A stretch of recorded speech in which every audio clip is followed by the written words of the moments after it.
What happens when Hollywood's most beloved action star finds out a late-night host has been secretly sabotaging him? Tonight we reveal the explosive confrontation that stunned audiences and sent shockwaves through the industry. This is the untold story of how Dwayne "The Rock" Johnson's appearance on Jimmy Kimmel Live turned into a moment that could make or break his career. Make sure to subscribe and drop a comment below, because what you're about to hear changes everything you thought you knew about late-night television. Scene, the green room, Jimmy Kimmel Live. The air was heavy with tension. Dwayne Johnson sat motionless in his chair, eyes locked on his phone. His jaw was clenched, his signature smile nowhere in sight. On screen, a string of text messages glowed. They had just come in minutes before his scheduled appearance, and they changed everything. A production assistant peeked through the door. "Mr. Johnson, you're on in 5. She'd worked this show for years, but she'd never seen a guest look quite this dangerous. Without looking up, Dwayne spoke. "Tell Jimmy I need to speak to him, privately, before we go live." "Sir, we're tight on time. He's already doing his monologue." Dwayne looked up. His voice was calm but icy. "Then get him off stage. On stage. Jimmy Kimmel." Monologue, unaware of the brewing storm, Jimmy Kimmel was wrapping up his opening bit with usual snark about Hollywood excess. The crowd laughed on cue. "We've got a fantastic show tonight," he said, with his trademark grin. "Dwayne Johnson is here, and I've got some very interesting questions for him. Some might say, long overdue." The audience clapped. Backstage, those words landed like a punch to the gut. Dwayne stood, all 6'5" of him, calm, steady. But burning dot entrance. The Rock takes the stage. Jimmy was still smiling as he announced, "Ladies and gentlemen, please welcome the one, the only, Dwayne 'The Rock' Johnson." Music played. The crowd roared, but Dwayne wasn't smiling. As he stepped out under the bright studio lights, he wasn't just carrying charisma. He was carrying evidence. Jimmy extended his hand in that familiar showbiz greeting. "Dwayne! Great to see you. Buddy!" Dwayne stared at it, then slowly took it, with a grip just tight enough to make Jimmy flinch. "We need to talk, Jimmy," Dwayne said low, but the mic caught every word. "Well, that's what we're here for." Jimmy chuckled nervously, trying to regain footing. "Let's sit down and chat." But as they sat, Dwayne noticed it. Jimmy had subtly shifted his body away. Defensive, he saw it instantly. The confrontation begins. "So, Dwayne," Jimmy began, "you've got a new movie out. Our audience—" Dwayne cut him off. "I think we need to talk about something else first." The energy in the room changed. The audience picked up on it instantly. "I think we should talk about the conversations you've been having behind closed doors." Jimmy blinked, then laughed awkwardly. "I have lots of conversations, Dwayne. You'll have to be more specific." "The ones about me," Dwayne said sharply. "The ones where you've been working to make sure certain opportunities don't come my way." Jimmy's face tightened, micro-expressions flickering across it. Confusion, denial, calculation. "I honestly have no idea what you're talking about."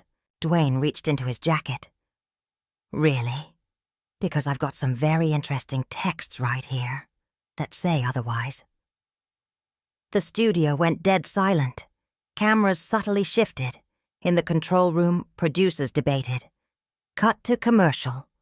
Or let it ride? End of the illusion. Jimmy leaned back, trying to play it cool, but his mask was cracking. "Dwayne, Maybe there's been some kind of a misunderstanding? Dwayne snapped, his voice rising just enough. Jimmy, I've been in this business long enough to know the difference between a misunderstanding and sabotage. The crowd was stunned. This wasn't scripted. This was real. And it was only just beginning. They had expected a typical late-night appearance. Light banter, laughs, movie plugs. Instead, the atmosphere in the studio had turned electric. Jimmy Kimmel glanced nervously toward the wings, clearly searching for a signal from his producers. Something, anything, to tell him how to handle what was rapidly unraveling on live television. I think we should probably take a commercial break, Jimmy said, his voice tight. Figure this out privately. He reached discreetly toward the cue button beneath his desk, but Dwayne's hand shot out, gentle but firm, stopping him cold. No, Jimmy. I think we should figure it out right here, right now, in front of everyone. The audience held its breath. After all, Dwayne added, voice calm but razor sharp. Isn't that what you do best? Talk about people in front of audiences. You could feel the shift in the room. The laughter had died. The energy had dropped into something darker, tense, volatile. Jimmy's signature confidence had vanished, replaced by a look that, under the harsh studio lights, bordered on panic. His eyes darted around the room, scanning the crew, the cameras, the audience. But there was no exit, no script, no safety net. Dwayne, he said, trying to sound composed. Seriously, I think you're overreacting to something you think you heard. Maybe we should just focus on your movie and, keep things light. Dwayne leaned forward, his voice low, unshakable. There's nothing light about what you've been doing, Jimmy. Few people in the front row shifted uneasily in their seats. There's nothing light about the calls you've been making to studios, telling them I'm difficult to work with, that I'm unreliable, that I'm not worth the investment. Jimmy's face drained of color. He tried to sit up straighter, to fake a calm he no longer had. That's absolutely ridiculous, he said, his voice cracking slightly. I would never say anything like that about you or anyone. Dwayne pulled out his phone.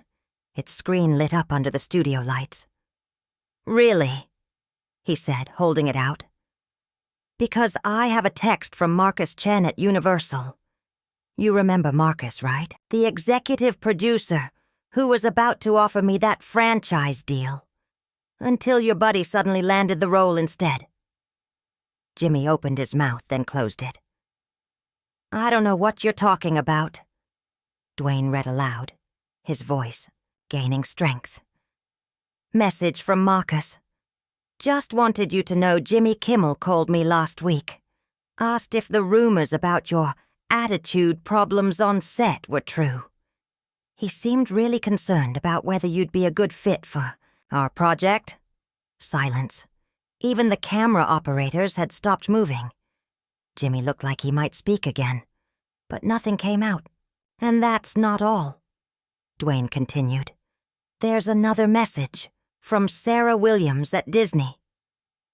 Jimmy blinked rapidly. Apparently, you told her I wasn't the right fit for their next superhero film. That I had a reputation during negotiations. Suggested they consider other options. Jimmy finally found his voice, strained, defensive. Look, Dwayne, if I had any conversations like that, they were just honest industry talk. People ask my opinion all the time. Dwayne leaned in further, his sheer presence forcing Jimmy back in his chair. Your opinion? He asked coldly. You're a talk show host, Jimmy. When did you become a casting director? I never said I decide anything, Jimmy stammered. If someone asks me a question, I answer it. Honestly. Dwayne laughed, but there was no warmth in it. Honesty, he repeated. Let's talk about honesty. Let's talk about the conversation you had with Tom Bradley at Netflix 3 months ago. Jimmy's reaction was instant and damning. His face went from pale to ash. His hands gripped the armrests of his chair so tightly, his knuckles turned white. I don't know who Tom Bradley is. Sure you do, Dwayne said, eyes locked in. He's the head of original content at Netflix. Dwayne turned to the audience, who were now watching with the intensity of a tennis match crowd. 3 months ago, he said, Tom Bradley at Netflix was considering me for a lead role in a major action series. 3 seasons, $50 million on the table. Jimmy swallowed hard. The sound echoed in the silent studio. I still don't see where you're going with this, Jimmy muttered. I'm going here, Dwayne snapped, eyes locked on Jimmy. Tom called me directly. He said you had reached out to him with specific concerns. Said I was getting difficult, that I'd let my ego take over, and that Netflix should think twice before casting me. A wave of murmurs rolled through the audience as the gravity of the moment began to register. This wasn't celebrity gossip. This was sabotage, live and unscripted. Even if I did talk to people, Jimmy said, his voice a whisper, I wasn't trying to ruin your career, weren't you? Dwayne stood, towering over the talk show host. Let me ask you something, Jimmy. In all those conversations, did you ever say anything positive about me? My work ethic, my professionalism, my track record of box office. Success? Jimmy stared at his hands, silent. Or did every conversation focus on supposed problems, on reasons why I wasn't worth the risk? I might have mentioned concerns I heard, Jimmy admitted, barely audible. From who? Dwayne demanded. Because I've asked around. No one seems to know where these stories started. No one. Except you. Now the audience was frozen, phones discreetly lifted despite the studio's usual no-recording policy. You want to know what I think, Jimmy? Dwayne said, pacing slowly like a prosecutor. I think you got jealous. You saw the way people connected with me. The success, the momentum, and it ate at you. So you did what you could to slow me down. If you couldn't have it, neither could I. That's not true, Jimmy replied, but his voice had no weight. Then explain it, Dwayne snapped. Explain why a talk show host thought it was his job to call studio executives and question an actor's credibility. Explain why you were willing to risk your reputation to damage mine. Jimmy looked around, hoping someone, anyone, would intervene. But his producers were stunned silent, just like the rest of the studio.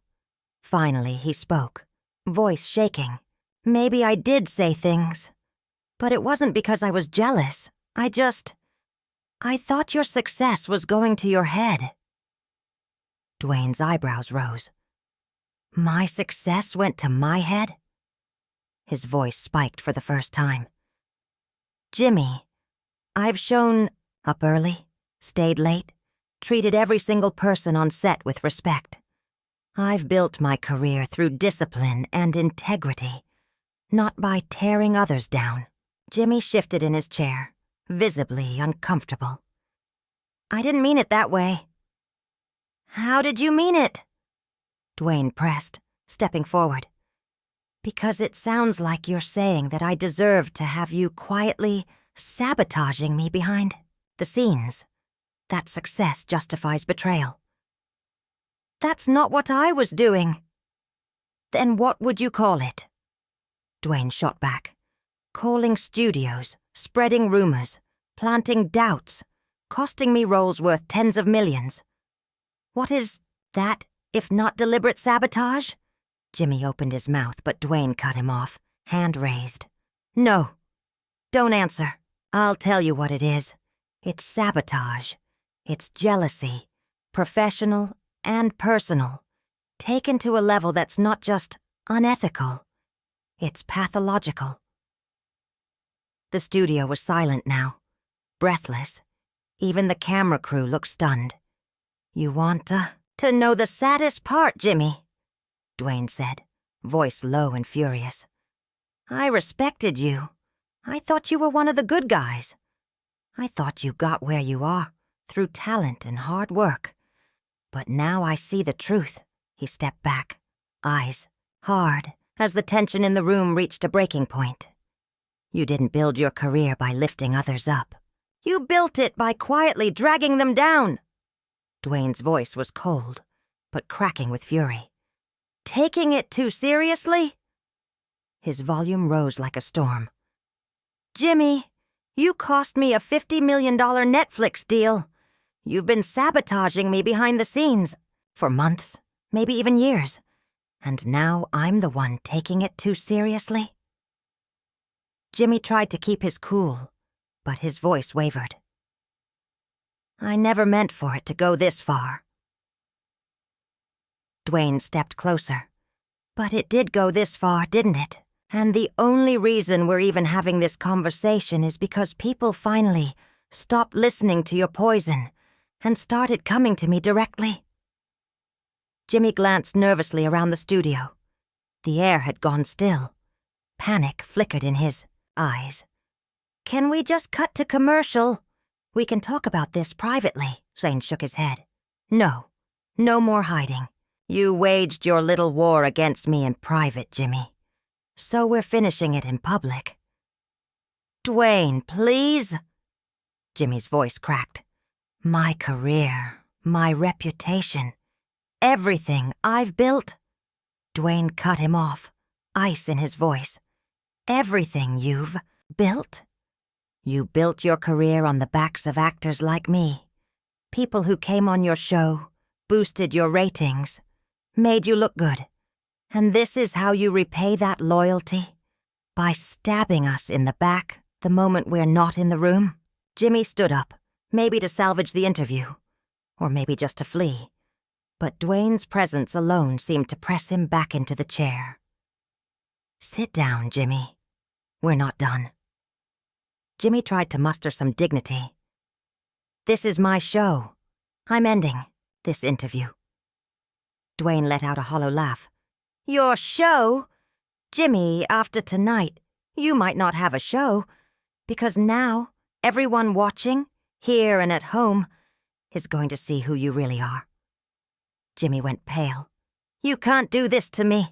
I'm not doing anything to you, Dwayne said, deadly calm. You did it to yourself. Every phone call, every lie, every whisper campaign. You wrote this ending. I'm just reading it out loud. Jimmy turned toward the wings, voice rising with panic. Security! I need security! But the guards hesitated. Dwayne hadn't raised a hand. He hadn't threatened anyone. All he'd done was speak. What are you going to have them do, Jimmy? Dwayne asked. Arrest me for telling the truth? Jimmy looked from the guards to Dwayne, then out at the stunned audience. Faces stared back in judgment, confused, disappointed, disillusioned. I want him off my stage, Jimmy muttered. Dwayne stepped forward. Jimmy instinctively shrank back. After what you've done, this isn't your stage anymore. This isn't your show. This is the place where your career came to an end. The guards finally moved, not toward Dwayne, but between the two men, caught in a moment too big for security protocol. One of them spoke gently. Mr. Johnson, maybe it's best if you leave now. Dwayne nodded slowly. He adjusted his jacket, then turned to the crowd. Ladies and gentlemen, remember what you saw here tonight. This is what happens when professional jealousy and betrayal finally get dragged into the light. This is what happens when someone thinks they can destroy another person's life behind closed doors and get away with it." He walked toward the exit, but just before stepping off stage, Jimmy called out one last time. "Dwayne, wait. Maybe we can work something out?" Dwayne stopped, turned. "Work something out? Jimmy, the only thing I'm working on now is making sure everyone in this industry hears exactly what you've been doing. Every studio exec, every producer, every agent. They're all going to know." Jimmy's voice was barely a whisper. "You'll destroy me." Dwayne looked at him one last time. "No, Jimmy. You destroyed yourself. I just made sure everyone saw it." He exited. The studio fell into a suffocating silence. Jimmy sat motionless, staring at the empty space where Dwayne had stood, where his career had just crumbled into dust. That was the night Dwayne Johnson exposed Jimmy Kimmel's secret campaign of sabotage. That was the night late-night television changed forever. What do you think Jimmy's real motivation was? Drop your thoughts in the comments. And don't forget to subscribe for more shocking celebrity revelations that peel back the curtain on Hollywood's darkest secrets.